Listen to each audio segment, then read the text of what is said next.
जनता। मैं Divesh Kumar Pandey, director of Rama foundation की तरफ से आप सभी लोगों का हार्दिक अभिनंदन करता हूँ।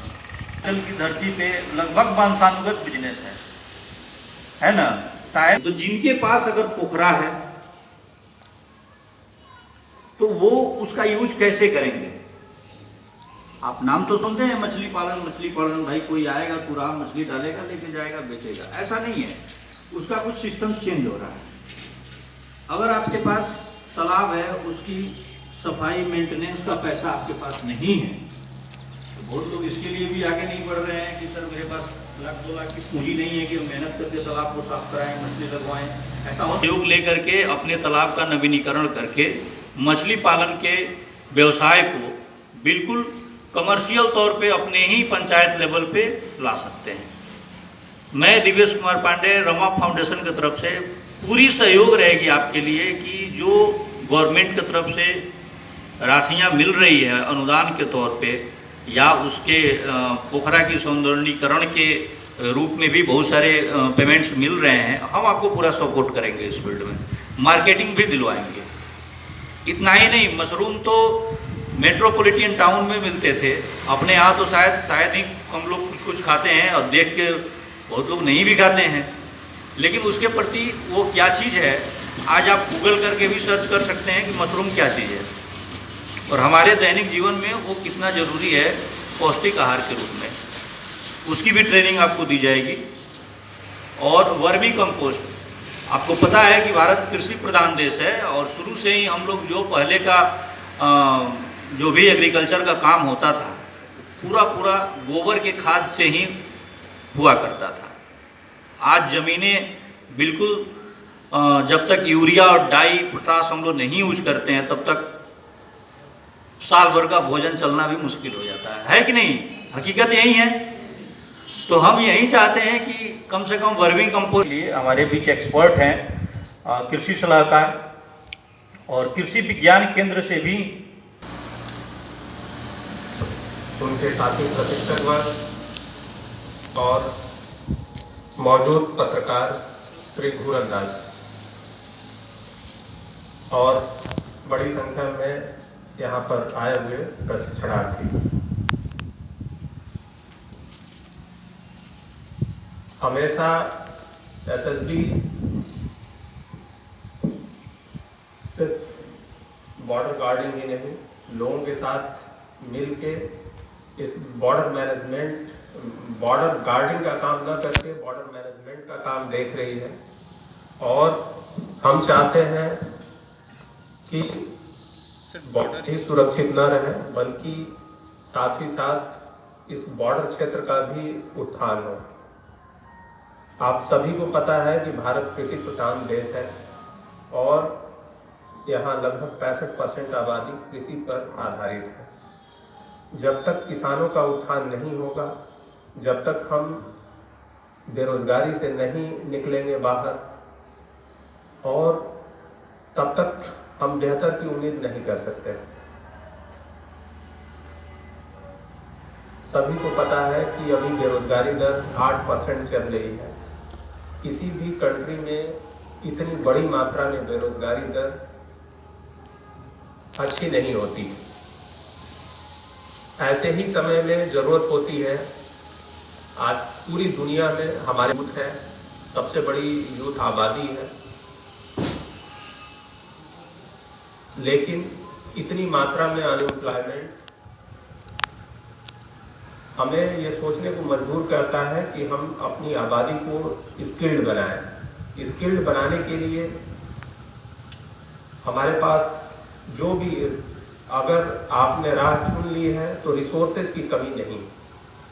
ऐसे तो माना जाता है कि रिसोर्सेज की बहुत भारी कमी, सबके लिए नौकरियां नहीं हो सकती, सबके लिए बड़े बड़े फार्म हाउस नहीं हो सकते हैं, सबको घर नहीं मिल सकता है, सबकी क्षमताएं एक जैसी नहीं हो सकती हैं। तो एक अनार और 100 बीमार वाली कहानी चरितार्थ होती है।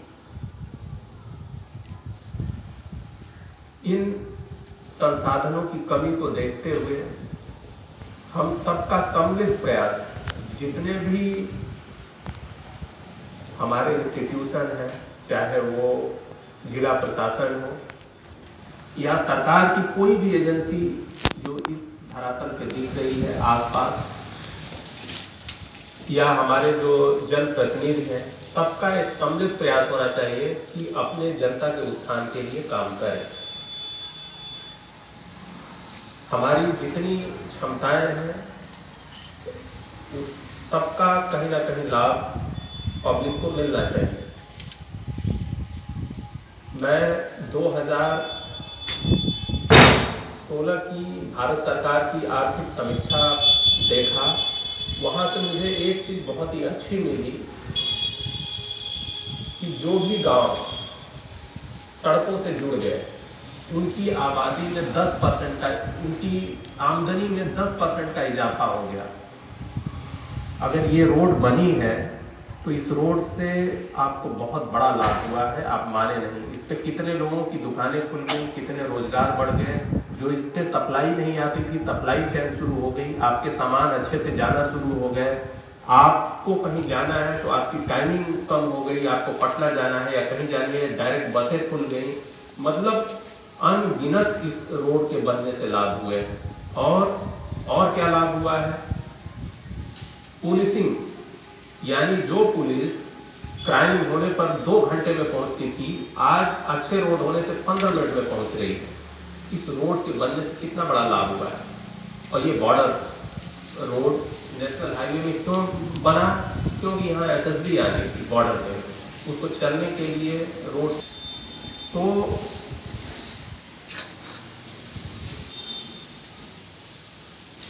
ग्रामीण रोड से जुड़े और उनकी आबादी में आमदनी में 10% का इजाफा हो गया। इसी तरीके से एक मिड डे मील का प्रोग्राम चलता है आप लोगों के बीच में, बहुत ही भारत सरकार का बहुत ही सराहनीय, बहुत ही अच्छा इसमें पार्टिसिपेशन और पब्लिक का सहयोग चाहिए होता है, तब जाके हम इसमें सक्सेस होते हैं। तो बेरोजगारी को दूर करने के लिए आप जितनी ट्रेनिंग ले लें उतना ही कम। कहा जाता है कि ट्रेनिंग कभी खराब नहीं जाती है। आप किसी भी चीज की ट्रेनिंग लिए होंगे, वो हो सकता है कि आप उसका व्यवसाय न कर रहे हो, लेकिन जब आप किसी प्लेटफॉर्म पे बैठेंगे, 2-4 लोगों के सामने सम्मुख होएंगे और अपनी बात को रखेंगे, तो उस ट्रेनिंग का जो आइडिया है, उस ट्रेनिंग के जो विचार हैं आपके अंदर से झलकेंगे, आप अपनी बातों को कह पाएंगे और अपनी स्थिति परिस्थिति और अपनी क्षमताओं का उसी से मूल्यांकन और आकलन करें, और आप सामाजिकता के तरफ भी बढ़ेंगे, ज़्यादा से ज़्यादा सामाजिक होंगे। तो ये है।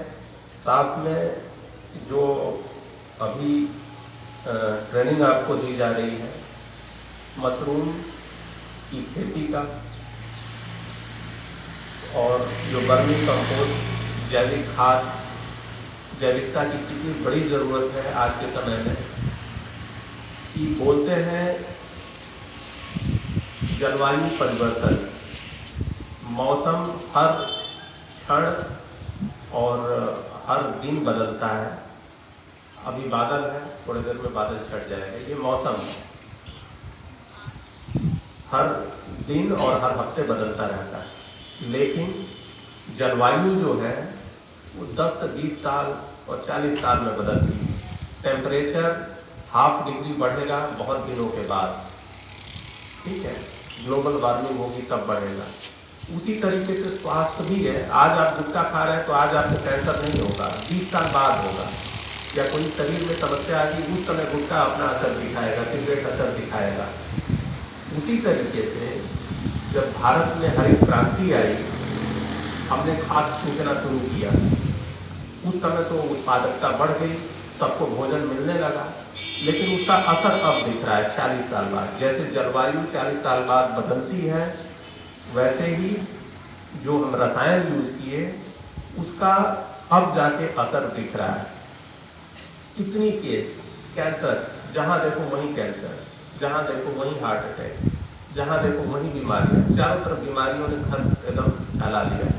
इसके इसके पीछे क्या है जो आप टमाटर से